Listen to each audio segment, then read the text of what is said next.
Yeah, I bet. It's true. I have actually a question. I've been looking around and I have been trying to find a Liberal cabinet member in the audience. Is there one? Can I see a hand? They're under a rock. See a finger. Well, it's interesting to me because I equate it or liken it to the same kind of behavior that people don Guy Fawkes masks and break windows at riots. They're cowards. They won't stand up and talk to their people about this. I think that's one of the more alarming things of the whole affair. After years of chronic underfunding and really some of the toughest agricultural policy in the nation, this government's finally tried to paint themselves into the corner that they think they can remove the ALR and destroy our farmland and destroy the future's hope for growing your own food. Sorry, the papers are all wet.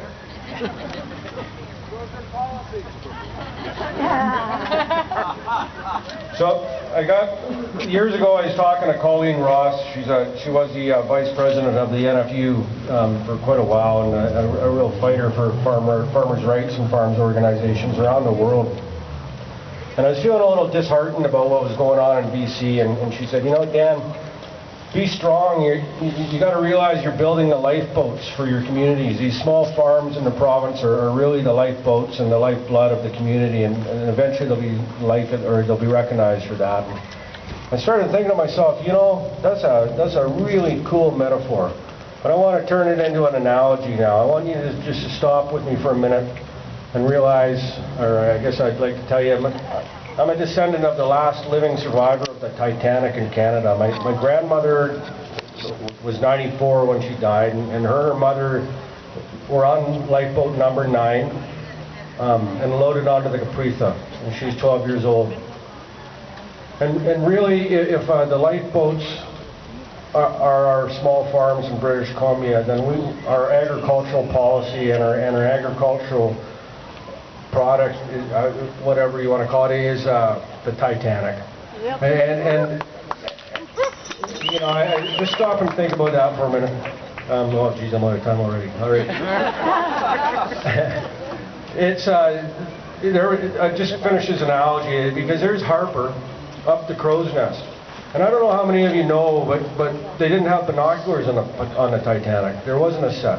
They're going full steam ahead through Iceberg Alley on a dead calm night, and there's no binoculars up on that boat to even look for a ripple from an iceberg. And that's our binoculars in this case would be our scientists. And our scientists have been gagged and laid off.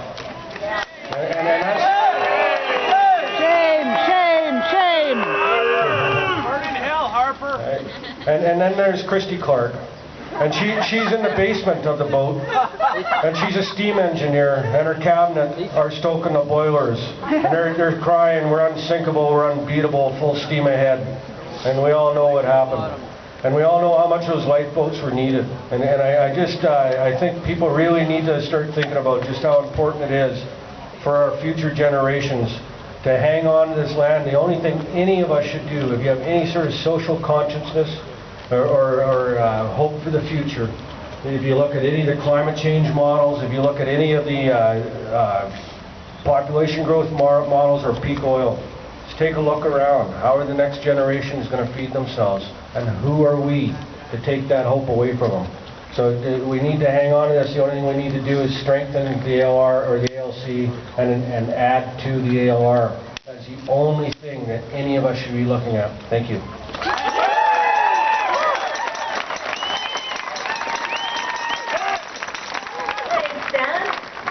We are very fortunate to have Vicki Huntington from South Delta.